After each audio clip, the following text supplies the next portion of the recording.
1월 7일 목요일 새벽입니다. 찬송가 321장 1절 2절 찬송 드리겠습니다. 날 대속하신 예수께 내 생명 모두 드리니 늘 진실하게 하소서. 내 구주 예수여, 나 구주 위에 살리라. 내 기쁨 한량 없으리. 내 갈 길 인도하소서. 내 구주 예수여, 날 구원하신 예수를 일평생 의지하오니 날 영접하여 주소서. 내 구주 예수여, 나 구주 위에 살리라. 내 기쁨 한량 없으리.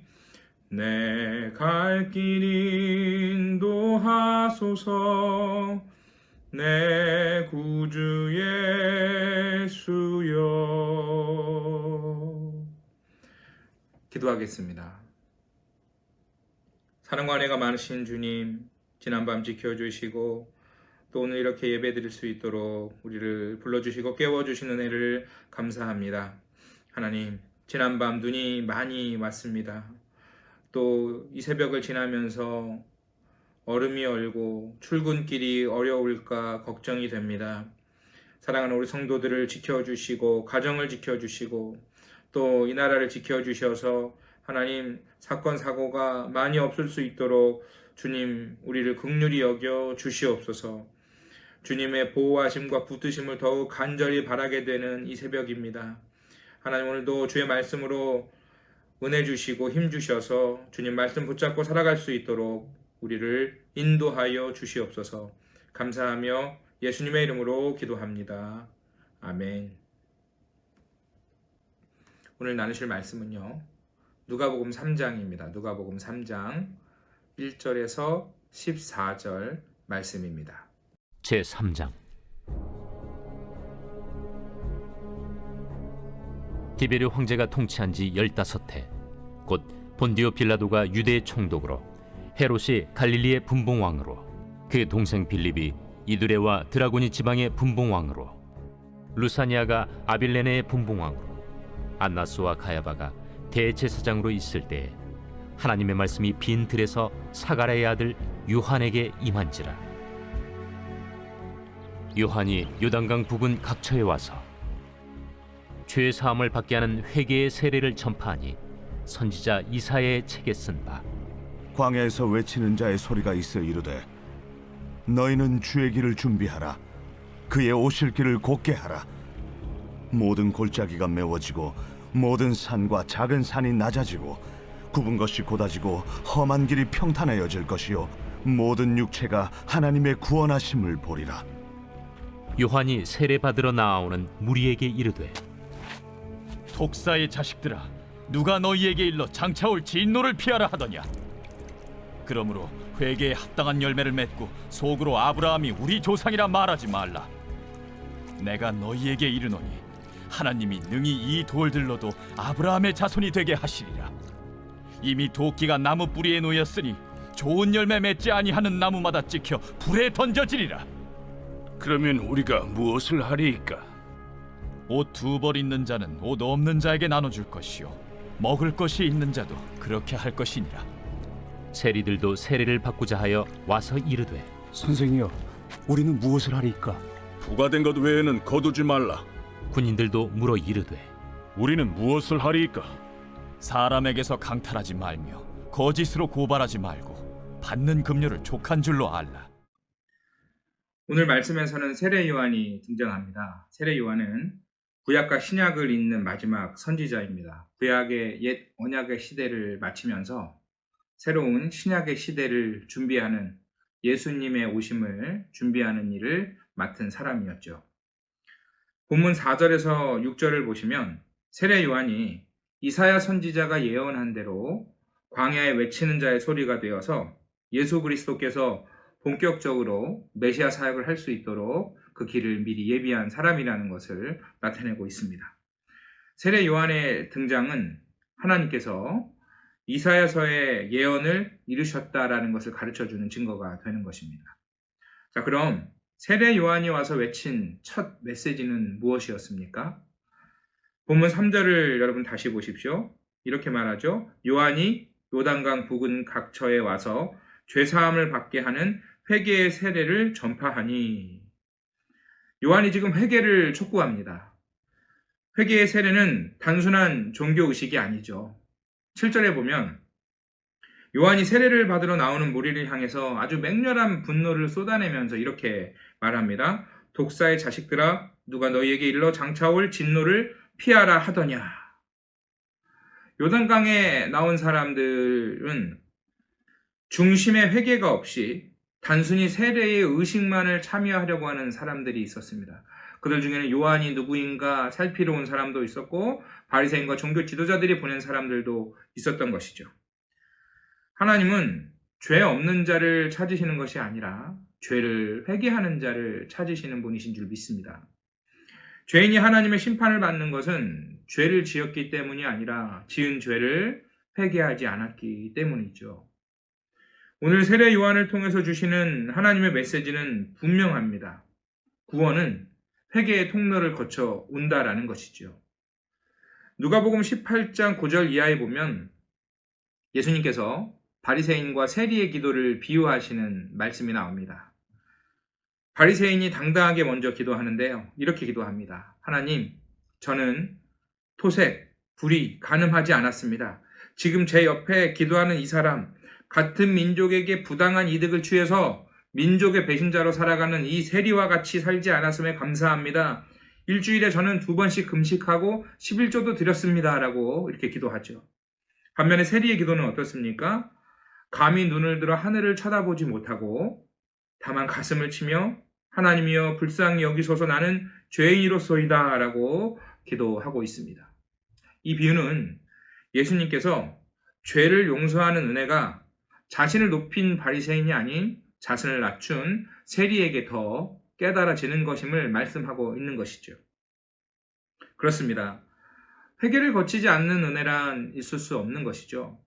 낮아짐이 없이는 일어서는 은혜가 없는 것입니다. 하나님은 우리를 높여주실 뿐 아니라 염치 없지만 우리의 죄를 회개하고 나아오는 자녀를 더욱 사랑해 주시고 긍휼히 여겨주시고 받아주시는 분이신 줄 믿습니다. 오늘 본문을 통해서 하나님은 회개하는 자녀들을 기다리시며 회개하는 자녀들을 더 사랑하시는 하나님이라고 하는 사실을 생각해 볼 수 있겠습니다. 이어서 세례 요한은 회개의 세례에 합당한 삶을 살라고 말합니다. 그러면서 10절에 사람들이 묻죠. 우리가 어떻게 살아야 합니까? 11절에서 14절을 보시면 요한이 대답하는데요. 다시 읽어보겠습니다. 대답하여 이르되 옷 2벌이 있는 자는 옷 없는 자에게 나눠줄 것이요 먹을 것이 있는 자도 그렇게 할 것이니라 하고 세리들도 세례를 받고자 하여 와서 이르되 선생이여 우리 무엇을 하리이까 하매 이르되 부과된 것 외에는 거두지 말라 하고 군인들도 물어 이르되 우리는 무엇을 하리이까 하매 이르되 사람에게서 강탈하지 말며 거짓으로 고발하지 말고 받는 급료를 족한 줄로 알라 하니라. 우리가 어떻게 살아야 합니까? 라고 하는 이 사람들의 대답에 세례 요한의 대답은 간단합니다. 삶을 바꾸라는 것이죠.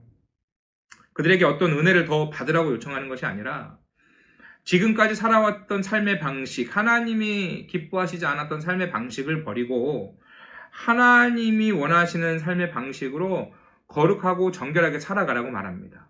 특히 회개의 세례를 받으러 나왔다면 회개의 세례를 받고 나서 그런 삶을 살아야 하는데 그렇게 살아가야 할 마음의 동기 없이 삶의 방식을 바꾸려고 하는 마음의 결단이 없이 단순히 회개의 세례만, 의식에만 참여하려고 했던 이 이상하고 괴상한 신앙에 대해서 세례 요한이 맹렬하게 하나님의 마음을 가지고 분노하고 또 외치고 있는 것이죠. 11절을 보시면 착취하고 소유하는 삶이 아니라 나누고 섬기는 삶을 말합니다. 12절 13절에서는 세례를 받으러 온 세리들에게는 그동안 너무나 많은 세금을 걷어왔고 착복했던 것을 멈추라고 말합니다. 14절에서 군인들에게는 그들이 가진 힘으로 사람들의 것을 강제로 빼앗지 말고 힘을 써서 사람들을 괴롭히지도 말고 힘없는 자들을 거짓으로 고발하지도 말라고 말합니다. 그러면서 급료를 받는 것으로 족하며 살라고 말하고 있습니다. 욕심내지 말라는 거죠. 예수님은 물론 신학에 걸쳐 12제자들 그리고 사도 바울도 역시 이 내용을 계속 말하고 있습니다. 소유한 것이 있으면 혼자서만 배부르지 말고 자꾸 나누고 섬기고요. 힘을 가졌으면 약한 자들을 돕는 일에 쓰면서 그렇게 하나님의 나라의 삶을 살아가라는 것이죠. 회개에 합당한 열매라는 것은 하나님 나라의 방식의 삶을 살아가라는 것입니다. 하나님은 우리가 회개하면 물론 죄 용서의 은혜를 베풀어 주시지만 우리의 삶에 어떤 배어있던 오래된 옛 습관들이나 방식들을 고치고 조정해 가는 것은 바로 우리 자신이 해야 될 일이라는 것입니다. 하나님 나라, 오늘 세례 요한이 말하는 회개에 합당한 열매가 왜 안 맺혀지고 있을까요? 하나님의 은혜가 부족해서일까요? 아닙니다. 많은 경우에 무엇인가 내가 더 기도하거나 말씀을 보지 못했기 때문이 아니라 어쩌면 아직도 바꾸지 못한 죄악들의 습관들과 세상의 가치관들을 붙잡고 살아가는 일을 회개하지 않아서일 수도 있습니다. 하나님이 사랑하시는 성도 여러분, 오늘 세례 요한을 통해서 저와 여러분에게 주시는 메시지는 이것입니다. 하나님의 나라를 누리지 못하고 회개에 합당한 열매를 맺지 못하는 모습이 없는지 돌아보고 하나님 나라에 합당한 삶을 살아가라는 것이지요. 우리 안에 그러한 모습이 없는지 오늘 돌아보면서 우리가 단순히 예배라든가 또 하나님 앞에 드리는 어떤 행위들이 의식으로만 되어 있는 것은 아닌지, 정말 중요한 것은 우리 삶의 습관들, 예배가 끝나고 예배가 맞춰지고 우리 삶에 살아가는 말과 행실과 생각과 계획들 속에서 하나님이 기뻐하시는 하나님 나라의 삶의 방식을 살아가고 있는지 돌아보면서 다시 오실 예수 그리스도를 거룩한 행실과 생활로 맞이하는 그러한 저와 여러분들, 믿음의 가정들 다 되시기를 주의 이름으로 축원합니다. 기도하겠습니다. 사랑의 하나님, 오늘 세례 요한의 메시지를 통해 하나님의 뜻이 무엇인지를 돌아봅니다. 날마다 우리의 중심이 주님을 닮아가려는 거룩한 욕심을 잃지 않게 도와주옵소서.